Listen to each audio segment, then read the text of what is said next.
My mom wants to kick me out if I don't share the money my late dad left me with my step-siblings. A little backstory before I explain what happened. I'm 17, living with my mom, 43, my stepdad, and my stepbrother and stepsister. We're not close at all. My stepbrother, let's call him Jackson, is 1 year older than me, and my stepsister Emma is 2 years younger. We all go to the same school, but we don't hang out, don't share friends, and honestly, never clicked. Mom married their dad after almost 5 years together. The wedding was 3 years ago, but we'd all been living as one household for 6 years already, so the marriage felt more like paperwork than anything. As for my real dad, he's no longer with us. I barely remember him since he passed when I was very young. My parents were never married. His side of the family never liked my mom because back then, she had a bit of a wild party girl reputation in their small town. They only lived together briefly, and it's safe to say his parents would have cut him off financially if he had officially married her. When he was 27, he was diagnosed with late-stage final boss leukemia. It was too late to save him, but luckily he had time to set his affairs straight and created a college fund in my name, so my mom wouldn't have to break her back paying for my education after he was gone. I always knew about that money. My dad's lawyer explained it when I was little, and the lawyer managed it until I turned 18, when full control would transfer to me. For a long time after my dad passed, it was just me and my mom. I got used to that. Then when I was around 8, my stepdad entered the picture. After a while, we all started living together. Mom even moved to a different city because staying where she'd been with my dad was too painful. I never met my dad's parents. They weren't interested in me. Sometimes we visited my mom's parents, who were nice enough, but her family in general isn't very close either. So when we moved in with my stepdad and his kids, I had high hopes. I thought maybe I'd finally have a big, real family. Spoiler, nope. They didn't mistreat me exactly, but something always felt off. We lived under the same roof, but it never felt like a family. I couldn't connect with my stepdad or his kids. They never tried to make me feel included. And when I tried to reach out, they just didn't seem interested. After a few months, I gave up. To me, it felt more like roommates than family. With my mom, it was totally different though. They adored her. She fit right in. Honestly, I think part of it is because my stepdad's ex was apparently a total final boss Karen. I never met her, but I heard stories. She was a gold digger who basically drained him dry and then dipped, leaving him broke and raising the kids alone. She even gave up custody and ran off with her new boyfriend. So yeah, when my mom came along, she was like the anti-Karen. For him and the kids, that was probably a dream. But me, I didn't fit into their picture, and they made me feel like the extra puzzle piece that doesn't belong in the box. It wasn't anything they said outright, it was just the vibe. Sometimes I even got jealous of my mom. She found her people while I was left out. Over time, that resentment grew, but I never talked about it. It felt too small, too silly to bring up. I just accepted it. Fast forward to a couple weeks ago, I had been deep in college research since I'm graduating soon and need to start applications. I wasn't stressed about money because, like I said, my dad left that fund for me. Then, a few days ago, my mom dropped a bomb. She sat me down and said we needed to have a serious talk. She explained that my stepdad hasn't been able to save up anything for his kids' college, so she wanted me to help the family by letting Jackson and Emma dip into my college fund. Apparently, Jackson took a gap year and now plans to apply to college the same time as me. That's the main issue. Legally, my mom can't touch the fund, since my dad's will clearly states that only I get to decide how the money is used once I turn 18. And honestly, I don't want to share. For two big reasons. I don't see them as family, and they don't see me as family either. Even if sharing didn't wipe out the fund completely, I'd still rather use it on myself. That money could give me a real shot at independence, like renting my own place and surviving while I start out in life. Plus, my mom has already saved a ton by not spending anything on my education so far. I've always gone to public schools instead of private ones, and she's never paid a dime for my schooling.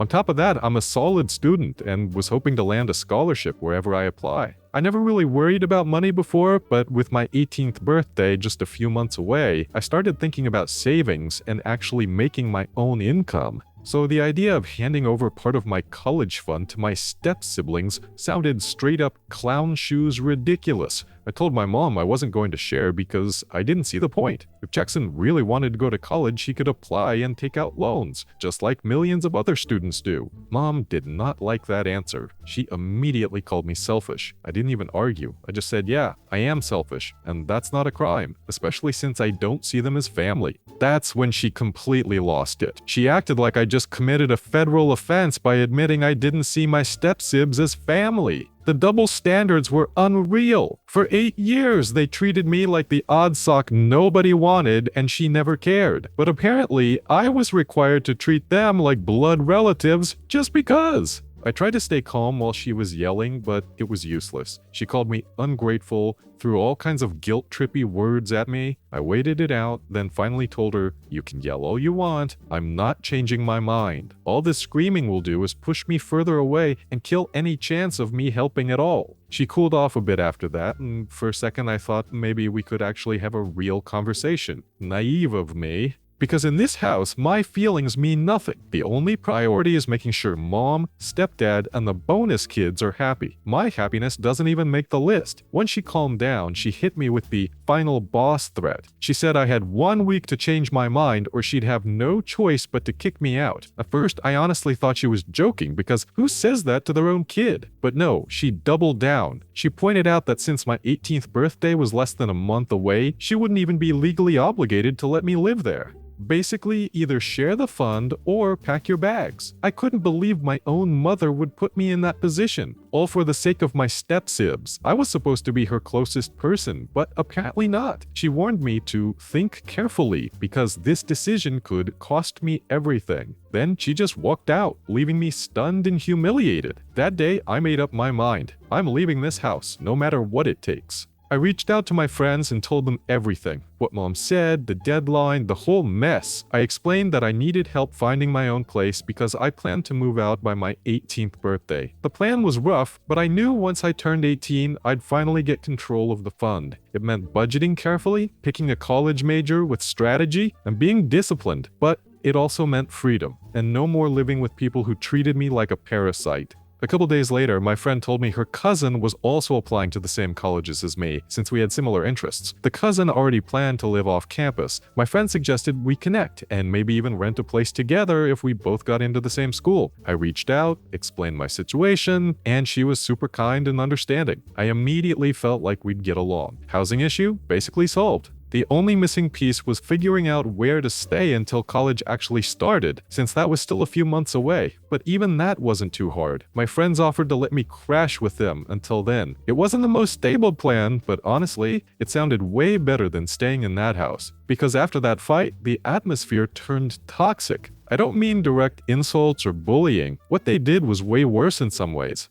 The whole house united against me. Whenever I entered a room, conversations stopped dead and people would scatter. I got constant side eyes. Nobody would speak to me. They acted like I was some cursed NPC who ruined the vibe just by existing. It was humiliating and it made me want to run away. So yeah, I decided the second my friends are ready to take me in, I'm gone. When mom came up to me again and asked if I'd changed my mind, I decided to tell her the truth and walk out. I said I hadn't changed my mind and that I was actually leaving the house. I told her that the way she and her family had treated me all week was pure madness and I couldn't take it anymore. I told her I'd already talked to friends and would stay with them until college started and I could move out for real. I said I didn't want to see her anymore, so she could go ahead and kick me out. It wouldn't change anything for me. I already had a plan. Unsurprisingly, mom started yelling again, saying I had to get out of her house because there was no room for selfish, ungrateful, extra crusty goblins like me. I left pretty willingly and was oddly glad to see them all for the last time. But that wasn't the end of my plan. All the days I spent alone in my room, I thought about how to get back at mom. Ever since she married my stepdad, my life had changed, and not for the better. But she didn't care because she was happy with her new family. I tried to be happy for her and shove my feelings down, but now it was obvious. She didn't give two sprinkles about me. Her stepkids were more important. I felt rotten about how she treated me and decided I wouldn't let it go. So as soon as I left the house, I decided to expose the truth and show everyone who she really was. The only reason I waited a week before leaving and telling people about her ridiculous demands was because I didn't want her to have any access to me. I didn't want her texting me with more guilt trips or staging new scenes. No one in their right mind would defend what she said to me. I knew that once I moved in with my friend, I could calmly write a post online about my mom. I wrote out everything that happened and how mom had screamed at me just because I refused to pay for her kids' college. I also mentioned that none of them ever treated me like family, and mom was fine with that. The problem only started when I treated them the same way back. I pointed out her double standards and said that once she had a new family, she basically forgot about me. I even called her the most selfish entity on the planet for how she treated me, because I said no to an absolutely ridiculous demand. Anyone in my shoes would say, no, dad left that money for me. It wasn't a shared pot of cash, and asking me to share it with people who never considered me family felt unfair. Maybe I would have thought about it if my step-siblings had ever shown me kindness, but they never did. I was furious and poured all of that into one post. I knew the post would hurt mom. I had a lot of followers, including mom's friends and their kids, but at that moment I didn't care. I wanted revenge. To be honest, she had been my main source of support and joy my whole life because I had only one parent and no relationship with my paternal grandparents. She was my first and most important friend, so when she chose her stepkids over me, it felt like a massive betrayal. It hurt so much I just needed to spill everything without thinking about consequences. I posted it, and exactly what I expected happened. Mom sent me a bunch of messages. She screamed that I'd ruined her life. The post spread to relatives and acquaintances like wildfire. Mom was pretty popular in her circle, and people had been waiting for gossip. I basically served it on a silver platter. She tried calling me multiple times, but I didn't pick up or respond to texts. I felt awful, and I'd hoped writing the post would ease the pain a little, but after her messages, I felt worse. Her words made me doubt everything. From what she wrote, it was clear the post had hit her. She said she never expected that from me. She thought she'd raised me to be kind and compassionate, and suddenly I was the total opposite. She could barely believe I was her daughter. Then she brought out heavy emotional artillery. She said that if my dad were alive and saw what a bitter, vengeful person I'd become, he'd be devastated and wouldn't want to know me. Those words hit like a ton of bricks, and I felt like I'd done something terrible. I started rethinking everything, and that's why I'm here now. I don't even know if I did the right thing by refusing to share the fund with my step-siblings. I don't know if I should try to mend things with mom and the rest of them, since I'm not even sure I could face them after what I did. On the other hand, maybe mom is using emotional manipulation, and if so, it's definitely working. So I'm asking you, did I mess up by saying no to sharing my college fund with my step-siblings and by posting about my mom? So before we dive deeper, I think it makes sense to pause and answer the main question right now. If I were in OP's shoes, honestly, yeah, I'd probably also refuse to hand over my college fund to step-siblings. That part makes total sense. But at the same time, I don't think I would have gone as far as dropping a nuclear rant post online. Sure, it's easy to say the mom totally deserved it, and maybe she did. But still, if I try to put myself in that spot, I think I wouldn't have written something that brutal. After all, OP herself said that at one point her mom was her best friend. Why not try to remember at least that part of the relationship before hitting the internet with a digital sledgehammer? On the other hand, I totally get it. Being kicked out of your own home is a massive yikes moment. That's not something you can just shrug off. What about you guys? How would you have handled this? Drop your thoughts in the comments and let's keep going. Update number 1. Hey everyone, huge thanks for all the replies and kind words. A lot of you sent me super supportive messages, and honestly, it helped me feel better and realize that I wasn't losing my mind. I did make the right choice. I think I just needed that push to finally see things clearly. I was so close to giving my mom another chance simply because I wanted to see the good in her and believe she wasn't a bad person. But what kind of mom says and does the things she did? At some point, you just have to accept reality instead of fighting it. So yeah, I blocked her. I knew if she texted again, it'd only be to guilt trip me or pressure me into deleting my post, and nope, I don't want to delete it. I want it to stay up until the day she apologizes to me. She knows where I am. My friend's mom told her I was staying here, so if she never tries to reach out properly, that means she really doesn't care about me, only about her reputation. Update number 2. It's been 2 weeks now since I moved out of stepdad's house and started living with my friend. Since that post, I've had zero contact with my family. I did run into Emma a couple times at school, but she just threw me the classic mean girl glare and acted like I was invisible, which honestly is nothing new. They've been pretending I don't exist for the past 8 years. Guess it's even easier for them now. Anyway, last night my mom actually showed up. She walked in holding one of those big black garbage bags, the kind people use for actual trash, and dropped it right in the living room. She said it had the rest of my stuff in it, the things I didn't grab when I first left. I can't explain how humiliating that was. Not only did she shove my things into a trash bag, but she just dumped it on the floor in front of my friend and her parents. They were shaken. They told her straight up that considering I'm her only daughter, she should have shown at least some compassion, instead of acting so cold. Of course, my mom didn't take it well. She snapped back, saying they had no right to judge her parenting methods while they were busy sheltering a so-called troublemaker like me. I almost laughed out loud, because I've literally never broken a single rule in my life. Straight A's, never got in trouble, and she knows it. I didn't even have to defend myself though. My best friend stepped in. She told my mom off, saying she was grateful her own parents weren't anything like mine, that at least they had a heart. Things blew up into a full-blown argument before my mom stormed out, puffed up like a balloon. And honestly, I've never been more thankful for my friend and her family. They didn't have to back me up like that, but they did. For the first time in my life, someone actually fought for me. And that hit me really deep. I doubt my mom will show up again after that. And honestly, I hope she doesn't. I'm so over the drama. I just want to move on and start a new chapter in my life. And I can't do that if she keeps barging back in. So I'm really hoping last night was the final round.